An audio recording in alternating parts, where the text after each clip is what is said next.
Good evening, YouTube. Tire Metalhead Weatherman here. I hope you guys are doing well. Well, looks like day 3 is about done. There's still a handful of severe thunderstorm warnings in effect, but the worst of the weather is over. It's still been pretty active, and there is still an enhanced risk, but I'm thinking that's going to be done away with shortly here. Still some activity over here towards the Carolinas and parts of the Virginias, but beyond that, I think the worst of the weather is over. There's still a tornado watch in effect here towards parts of the Carolinas here around the Appalachians. But after that, we really start to lose the dynamics needed to support the severe weather. And now we can start really switch over to snow, and the concern is beginning to become heavy snow, especially towards southern Michigan, like we've been seeing. We've been seeing snow starting to hit across areas like Chicago, heading towards areas like Fort Wayne and etc. Now we're starting to see this get into areas like Detroit and other parts of southern Michigan. We'll begin to see potentially snowfall rates up to 2 inches an hour. So this is going to really bump up those totals over there. And we will see this storm system move off to the east over the course of the weekend. As far as tornado reports are concerned today, we've only had 2 so far. I think there could be a couple more in line. But we have already had 164 wind reports so far, and probably plenty more that were non-thunderstorm related, because there was a point where I was trying to actually do a short for you guys when I was at work. Wind was so strong, I thought it was actually going to blow the phone out of my hand. It almost blew the hat off of my head. So, yeah, this storm has had a lot of wind energy, and it will continue to have a lot of wind energy. In fact, if you look on the hazards here, these little areas in the light brown and the golden areas, these are wind advisories and high wind warnings. And we're going to see these persist as time goes on. Even after the snowfalls, we could still see some blowing snow going around in some of these areas after the storm passes. But here's our severe thunderstorm warnings around South and North Carolina. But beyond that, not too much going on. So let's go ahead and actually take a look at what our weather could be like over the course of the weekend here. We'll start out with the temperatures. And with the front like this coming through, you're going to see a bit of a cool down. It's not going to be super prevalent until I'd say tomorrow afternoon, tomorrow evening. Even so, that ridge over the south is going to hold its ground here. We'll get some temperatures dropping towards the 40s. We're going to be slightly, maybe at average or maybe a little bit below. But for the most part, not too much is really going to change, I would say. And this will probably set the stage for the next storm system to come along and we'll see what it does. We should be in a quiet pattern for at least a couple of days from the looks of things. So for the most part, things are pretty much going to stay as they are, especially if you're over towards the southern plains. You're going to be exceptionally warm this weekend, probably going to be dealing with above average temperatures. When we look at the wind gusts, that's going to be a big topic here. Still going to be screaming across a large portion of the country here. So as we go forward here, we're seeing wind gusts up to 40, 50 miles an hour. Some places even reaching up to 60. Higher elevations could be up to about 70 to 80 miles an hour in some of the mountain ranges. We'll roll this forward, and it isn't till Saturday morning where those wind gusts start to die down. And I mean, we'll still see some after the fact, but the worst of it's going to be over. Another system's going to come in and increase the wind gust around the plains. We're going to have some pretty high gusts around Nebraska and parts of South Dakota, where we could get up to about close to 60. It's going to be windy times, but we always say March is a windy month, and so far it's definitely living up to that. We'll have to see what this next storm system ends up doing. Still in a pretty active pattern. I do not think this one will end up producing severe weather. We'll have another video for that tomorrow afternoon. So with that being said, now that we know that what the temperatures and the winds are going to be like, let's go ahead and take a look at the moisture content.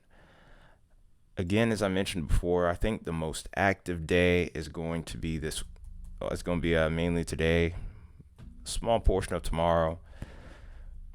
By tomorrow morning across the west, we'll start to see a new system start to roll in and start to bring rain and snow showers across parts of the northern Sierras, Northern California, and some of the mountain ranges out towards the northwest here.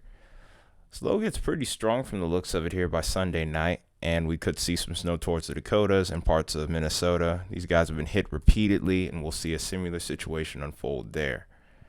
But other than that, precipitation-wise, we're looking pretty quiet. This is the only feature that I'm really seeing here.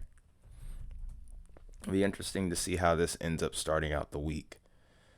So with that being said, we do have a couple of wintry systems to talk about. So henceforth, we will look at the snowfall. So we'll start out with the Euro here, looking at the Kucci-Erra ratio. These models are going to be, some of these models, like the global models, for example, like the Euro, Canadian, GFS, are going to be a little bit more aggressive with these systems here. But this is looking at the Euro to start out. Towards the Adirondack, I cannot. One day I swear I'm going to make a compilation of me failing at pronouncing this. Adirondacks, I think I got it that time. But it looks like there could be some higher totals over there. And then, of course, where that heavy snow band that was associated with that meso discussion could be some pretty impressive totals there. Of course, we already know the deal here. These areas are going to continue to be slammed by snowstorms with the way the pattern is right now. Over towards North and South Dakota, we could see a swath where we're up to about 6 to 8 inches at least. Could be higher totals possible. We'll have to see how that storm trends. Then across the Sierras, we're going to probably be seeing close to blizzard conditions. And then across a large part of the Rockies as well. Some of this snow does make it east of the Rockies here, so we could be looking at Denver getting into a little bit of the action here. An inch or two would be possible there. But that's what we're seeing with the Euro. The Canadian looks pretty identical. The GFS is pretty similar. Same look with the totals. A little bit further to the south, though, with the northeast here. It's an interesting little bit of variance between the models there, but even so, it's a lot of agreement that I see as well. This is looking to the regional NAM. It's a pretty similar look. Higher totals getting closer towards those mountains where we could get up to maybe about 2 feet of snow. And then, of course, we get in range of the NAM 3 kilometer, and we start to see those totals drop off a bit. We do have one pocket here that gets above 2 feet there. And then, of course, we have the situation over towards the northwest. Interestingly, the short-range model for the NAM here is already sitting at close to a foot, and it's looking like it's further north, and this is more towards North Dakota than south.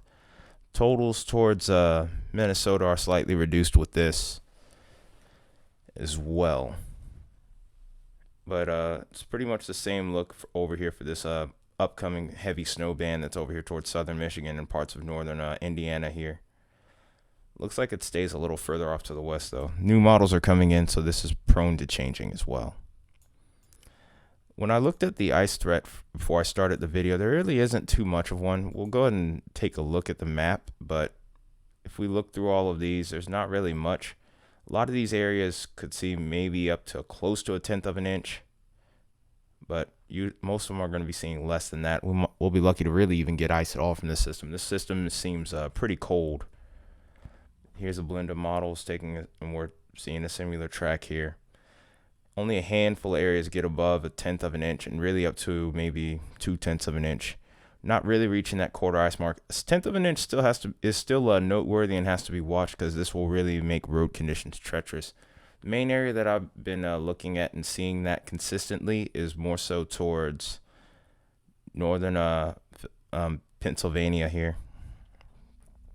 But when we look at the rest of the models here, some of them are slightly more aggressive, but even so, these are a little bit tougher to believe anyway.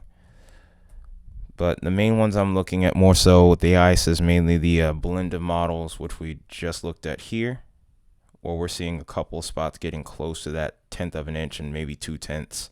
And then the NAM 3 kilometer. But for the most part, mainly towards the higher elevations are where we're seeing increased ice. And even so, I think these predictions are a little bit overdone. But that's pretty much it for this video. I hope you enjoyed the weekend forecast here. Hope now you have, if you've watched this, hopefully you have a good idea on how to set up your plans Should be pretty calm unless you're up north, really, or maybe in the Sierras. But beyond that, not too much going on there. Hope you enjoyed the video again. You know what to do if you did. Hit that like button, subscribe if you haven't already. And let me know in the comments what you plan to do for your weekend and how the weather affects it. But until that next video tomorrow, this has been Tyler Metalhead Weatherman. You guys have a good Friday. Take care, and I will see you soon.